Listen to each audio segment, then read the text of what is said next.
आइए जी, हम आपका फिर से स्वागत करते हैं एक नए सेशन में। हमने पिछले सेशन में ख़त्म किया था 1784 तक के अधिनियम। अब देखिए, ईस्ट इंडिया कंपनी में सुधार चल रहे हैं, उस पर नियंत्रण स्थापित करने की कोशिश की जा रही है ब्रिटिश संसद के द्वारा। अभी 84 में तो अधिनियम लाए ही थे, 2 ही साल हुई हैं। 86 में इनको फिर अधिनियम लाने की ज़रूरत पड़ गई।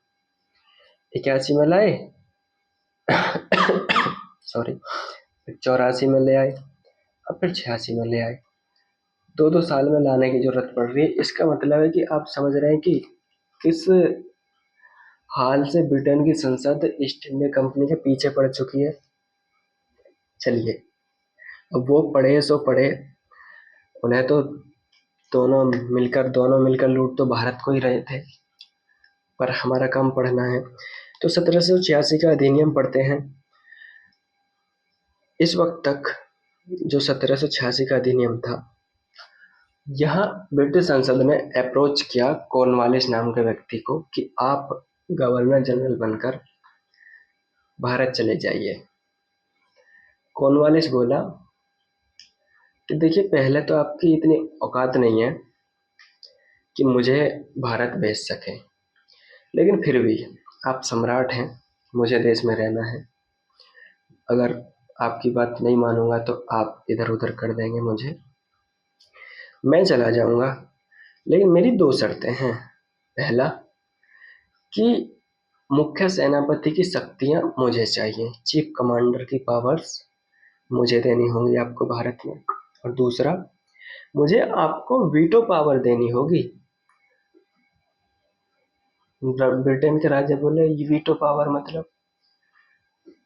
तो कॉर्नवालिस कहता है कि आपने जो वहाँ परिषद बनाकर रख रखी है ना, वो जो बंगाल के गवर्नर की सहायता करने के लिए परिषद है, वो परिषद कोई भी निर्णय जब लेती है ना, तो उस निर्णय जो उसने लिया है परिषद ने, मान लिया कि पूरी परिषद बहुमत से एक निर्णय पारित कर देती है, क्योंकि 3 सदस्य तो अभी भी है ना उसमें।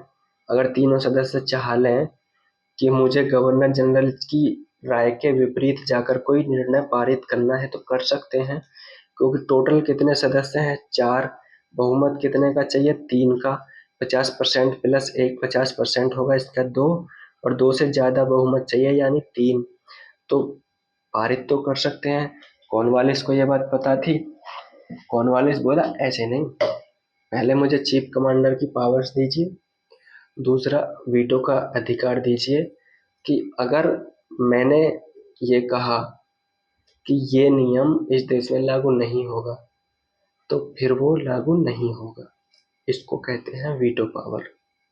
यानी कि अगर कार्यकारी परिषद ने, जो गवर्नर जनरल की कार्यकारी परिषद है, उसने बहुमत से कोई अधिनियम पारित कर दिया गवर्नर जनरल की राय के खिलाफ जाकर, तो अब 1786 के अधिनियम के बाद गवर्नर जनरल के पास ये अधिकार होगा कि वो उस नियम कानून पर रोक लगा सके। और अगर गवर्नर जनरल ने कहा कि नहीं, तो नहीं का मतलब नहीं, नो मीन्स नो। तो बस यही 2 प्रावधान थे 1786 के अधिनियम में कि कॉर्नवालिस को बंगाल का गवर्नर जनरल बनाकर भेजा गया, और उसको उसको नहीं, पूरे के पूरे गवर्नर जनरल का जो पद था उसको तो मिली, गवर्नर जनरल के पद को मुख्य सेनापति की शक्तियां दे दी गई, और गवर्नर जनरल को परिषद के निर्णयों पर निषेध अधिकार यानी कि वीटो पावर्स दे दी गई। 2 ही प्रावधान थे, बस इतना याद रखना है, ठीक है। 1786 के बाद 1793 में 1793 में एक स्पेशल एक्ट आता है। क्या है वो स्पेशल एक्ट? वो स्पेशल एक्ट है charter act. Charter act. Charter का मतलब क्या होता है? चार्टर का मतलब होता है अधिकार पत्र। क्या? अधिकार पत्र। ठीक, यहां से स्टार्ट होते हैं चार्टर एक्ट। यानी अब तक जो ब्रिटेन की संसद ने क्या क्या, पहली बार 1773 में अधिनियम लाई, रेगुलेटिंग एक्ट। फिर 1781 में एक्ट ऑफ सेटलमेंट ले आई। फिर 1784 में पिट्स इंडिया एक्ट ले आई। और फिर 1786 का अधिनियम। आप देखेंगे कि बहुत ही जल्दी जल्दी जल्दी जल्दी ये अधिनियम पारित किए गए और कोशिश की गई पूरी तरह ईस्ट इंडिया कंपनी को ब्रिटेन की संसद की उंगलियों के तले ले आया जाए, कि अगर ब्रिटेन की संसद ने ये कहा कि ये होगा तो फिर यही होगा, इतना कंट्रोल वो चाहते थे। और 1786 के अधिनियम तक लगभग उतना ही कंट्रोल ब्रिटेन की संसद ने भारत में जो ईस्ट इंडिया कंपनी और उसका क्षेत्र था उस पर जमा लिया था। तो अब ब्रिटेन की संसद क्या कहती है कि अब हम आपको सुधार नहीं करेंगे, अब हम आपको ये करेंगे कि हम आपको अधिकार देंगे। कैसा अधिकार? कि अब हम ये डिसाइड करेंगे कि आपको कब तक भारत में शासन करना है। आप या तो इतिहास से याद कर लेना, या फिर आपको मैंने भी बताया था कि जब 1599 में ये कंपनी फॉर्म होती है, बनती है ईस्ट इंडिया कंपनी, तो 1600 में इनको अनुमति मिलती है, ठीक है, महारानी एलिजाबेथ के द्वारा। और 1600 शायद 8 में या 9 में, I am not sure completely, 1600 शायद 8 था, मेरे ख्याल से 1608 था या फिर 9 था। यहाँ जेम्स प्रथम नाम के प्रधानमंत्री थे, जेम्स प्रथम, सॉरी, प्रधानमंत्री के सम्राट, जेम्स प्रथम नाम का सम्राट बने ब्रिटेन के। और उन्होंने ईस्ट इंडिया कंपनी को अनियमित समय के लिए चार्टर जारी किया था। क्या आपको वो बात याद है? इतिहास में पढ़ा होगा आपने। पहले तो महारानी एलिजाबेथ ने उनको कहा कि आप 15 वर्षों के लिए जाकर शासन करिए, 15 वर्षों तक आपकी मोनोपोली रहेगी। लेकिन 1608 1609 में जेम्स प्रथम ने उसको क्या किया, चार्टर को अनिश्चित समय के लिए लागू कर दिया। अब देखो, वही ब्रिटेन की संसद है 1793 में एक चार्टर एक्ट जारी करती है और क्या कहती है कि अब आप आज से लेकर 1793 से लेकर 20 वर्ष तक के लिए भारत पर और शासन करेंगे। उसके बाद भी आपको शासन करना है या नहीं, ये हम तय करेंगे। तो आप समझ रहे हैं कि कंपनी पर कितना बड़ा शिकंजा जमा लिया ब्रिटेन की संसद ने। यानी अब ब्रिटेन की संसद के तहत ईस्ट इंडिया कंपनी सिर्फ कठपुतली बनकर रह गई। जैसे ईस्ट इंडिया कंपनी ने कभी बंगाल में अपनी एक कठपुतली बनाई थी, वैसे ही अब ब्रिटेन की संसद ने ईस्ट इंडिया कंपनी को अपनी कठपुतली बना लिया और पूर्ण रूप से उसको अपने नियंत्रण में ले लिया। तो ये कहानी आप समझ गए, चार्टर एक्ट। तो यहाँ से चार्टर एक्ट समझ शुरू हो जाते हैं 1793 से, और आप उसको इतिहास से जोड़ लेंगे जो मैंने अभी बताया, महारानी एलिजाबेथ से लेकर जेम्स प्रथम तक। तो 1793 के अधिनियम में सिर्फ 2 प्रावधान है, क्या कि इसका जो कार्यकाल है ईस्ट इंडिया कंपनी का 20 वर्षों के लिए बढ़ा दिया गया। जो अधिकार है, जो मोनोपोली है, व्यापार पर एक अधिकार था, वो 20 वर्षों के लिए और बढ़ा दिया गया। दूसरा ये कि बोर्ड ऑफ कंट्रोल, जो कि 1784 के अधिनियम में निर्मित हुआ था, उसका वेतन अब से पहले तो ब्रिटिश सरकार दे रही थी या फिर कंपनी दे रही थी, बट अब जो उसका वेतन जाना था वो भारतीय राजस्व से जाना था। यानी भारत में जो रेवेन्यू कमाया जा रहा है उससे इनका बोर्ड ऑफ कंट्रोल का वेतन दिया जाना था। बहुत जरूरी प्रावधान ये है नहीं। फिर से वही बात कि यदि आपका पेपर, आपको लगता है आपके पेपर का लेवल आसान है, सिर्फ इसको पढ़कर जाइए, इसको छोड़ दीजिए।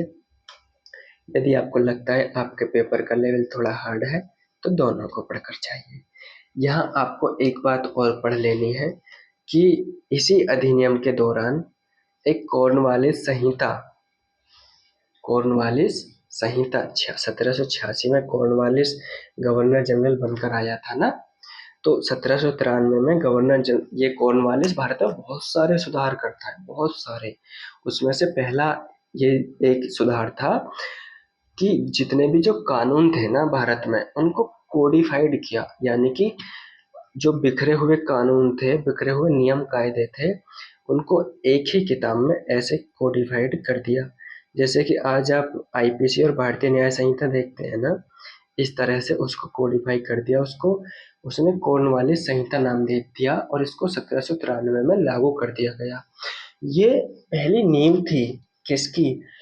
देश में एक नियम कानून के तहत जब शासन चल रहा हो, यानी कि अब कॉर्नवालिस संहिता को फॉलो करेंगे सारे कोर्ट, सुप्रीम कोर्ट तक इसको फॉलो करेगी गवर्नर जनरल और उसकी परिषद, इसी को फॉलो करेंगे भारत के लोग।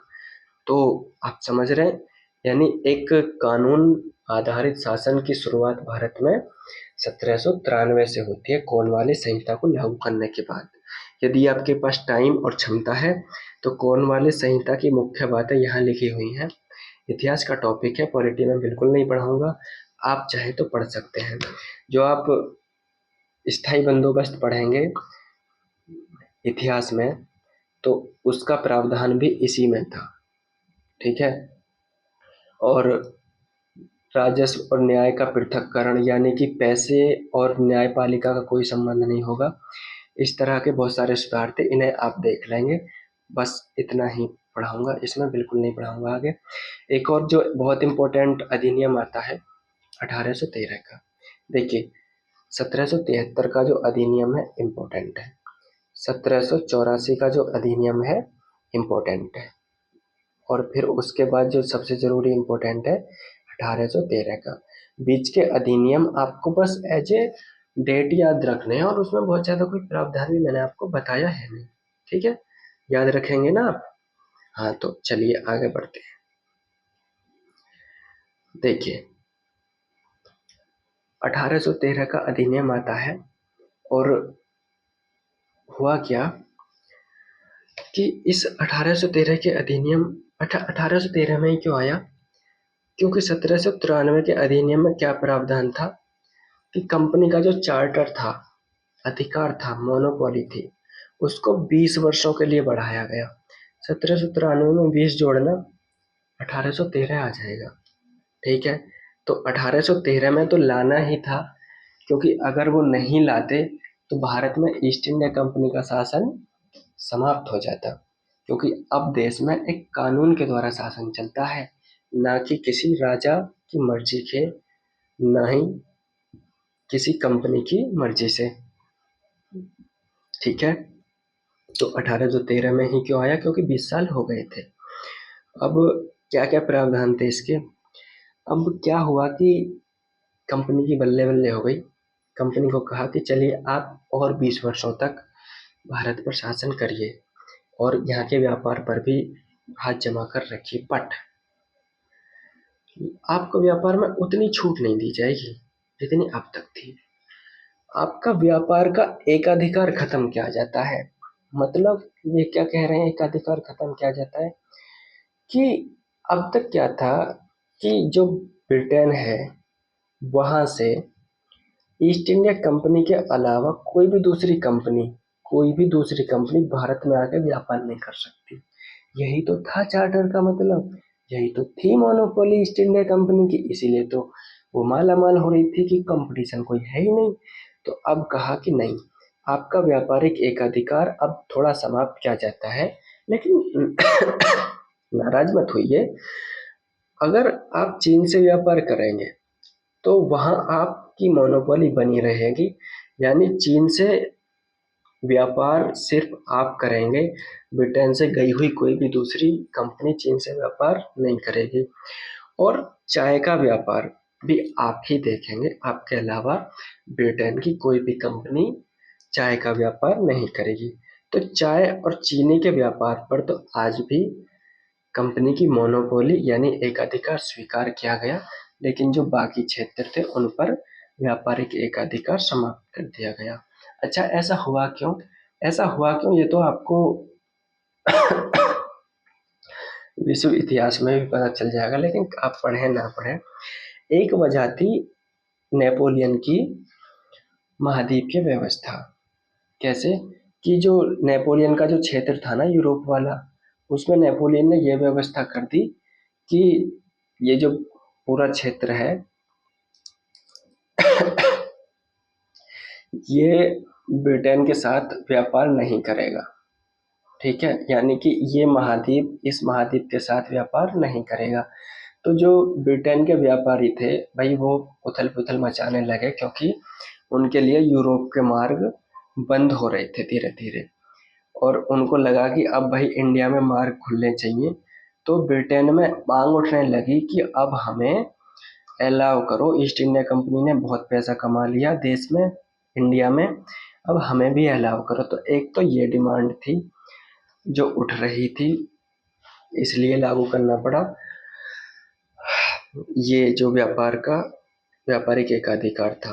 ठीक है, और दूसरा ये भी कि कंपनी का शासन इतना बढ़ गया था कि उससे संभल भी नहीं रहा था, इतना कि व्यापार भी पूरा संभालना है और फिर शासन भी संभालना है। भारत छोटा मोटा था नहीं। उस वक्त के बंगाल में आज का पश्चिम बंगाल, आज का बांग्लादेश, पूरा के पूरा असम, और असम असम आज का असम नहीं, असम में अरुणाचल प्रदेश, नागालैंड और ये मिजोरम वगैरह का, मेघालय वगैरह का पूरा सब एरिया, पूरा उत्तर पूर्व पहले असम था ऐसे मान लीजिए, और आज का बिहार। समझ गए बंगाल कितना बड़ा था, इतना बड़ा एरिया था बंगाल। तो उस सबको संभालना थोड़ा सा मुश्किल हो रहा था, इसलिए व्यापारिक एकाधिकार खत्म किया गया। तो आप समझ गए, तो 20 वर्षों के लिए अधिकार बढ़ा दिया गया, व्यापारिक एकाधिकार खत्म किया गया, लेकिन चाय और चीनी पर अभी भी बना हुआ था। चीनी चीनी मतलब शुगर नहीं भाई, चीन से व्यापार। तीसरा प्रावधान था कि ईसाई मिशनरियों को ये कहा गया कि आप आइए इंडिया, और यहाँ आकर आप अपनी जो धार्मिक गतिविधियां हैं वो कर सकते हैं, अपने धर्म का प्रचार कर सकते हैं, भारतीयों का धर्म बदल सकते हैं। इसके बहुत ही दूरगामी परिणाम हुए, क्योंकि जब ईसाई मिशनरी भारत में आए तो उन्होंने जबरन जबरदस्ती लोगों के धर्म परिवर्तन कराए, उनको ईसाई बनाया। तो ईसाई मिशनरियों को प्रचार की अनुमति दी गई 1813 के अधिनियम द्वारा। और जो अगला प्रोविजन था वो था कि भारतीयों की शिक्षा पर प्रति वर्ष 1 लाख व्यय किया जाएगा ब्रिटिश सरकार द्वारा। भारतीयों की शिक्षा पर, कैसी शिक्षा? विज्ञान की शिक्षा, साहित्य की शिक्षा, ये सब पाश्चात्य शिक्षा यानी वेस्टर्न एजुकेशन दी जाएगी उनको। ठीक है, और उसके लिए 1 लाख प्रति वर्ष खर्च किया जाएगा, ये प्रावधान था। और क्या प्रावधान था? एक प्रावधान ये था कि ब्रिटिश व्यापारी और इंजीनियर अब भारत में लाइसेंस लेकर यहाँ बस सकते हैं, लेकिन लाइसेंस लेना पड़ेगा किससे? कोर्ट ऑफ डायरेक्टर से।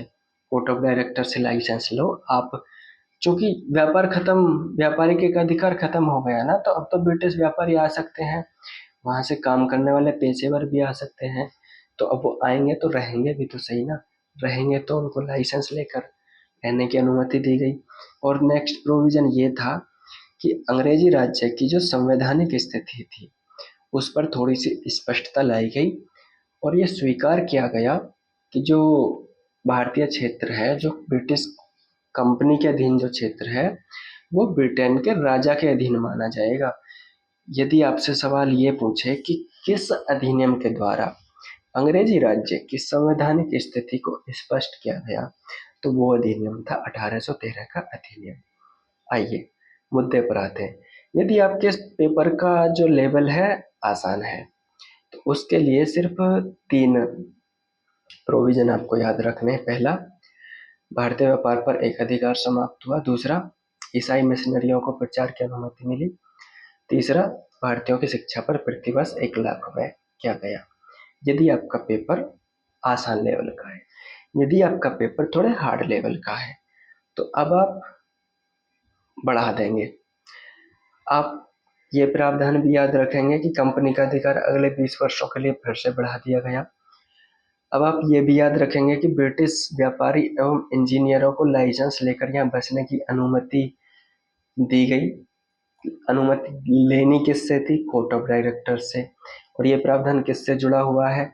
तो ये जो व्यापारिक एकाधिकार खत्म हुआ था, ये इससे जुड़ा हुआ है, क्योंकि जो यहाँ व्यापार करने आएगा तो वो रुकेगा भी तो सही, ऐसे ही थोड़ी है कि हवा में व्यापार कर लेगा। और चौथा प्रावधान, और ये इम्पोर्टेंट भी है, हार्ड बनाएगा तो पहले ही से रखेगा, कि किस अधिनियम के द्वारा अंग्रेजी राज्य के संवैधानिक स्थिति को स्पष्ट किया गया, तो वो था चार्टर एक्ट 1813। अब मुझे ये बता दीजिए कि ये चार्टर एक्ट 1813 में आया है, अगला चार्टर एक्ट कब आ सकता है, आपको क्या लगता है? कोई गैस बता सकते हैं आप? चलिए, आपने उम्मीद है सोचा होगा। तो जब ये 20 वर्षों के लिए बढ़ाया है, तो अब इसमें 20 जोड़ दीजिए ना, 1853 में ही आएगा। आएगा कि नहीं आएगा? समझ रहे हैं बात को, है ना? तो अब मिलते हैं 1853 के अधिनियम। Thank you. पढ़ते रहिए, ठीक है? मेरा डायलॉग याद रखिए, मन लगाकर पढ़िए, मन को शांत रखिए, नौकरी लीजिए, शादी करिए, बच्चे करिए, खुश रहिए, प्रसन्न रहिए, मजे से रहिए। धन्यवाद।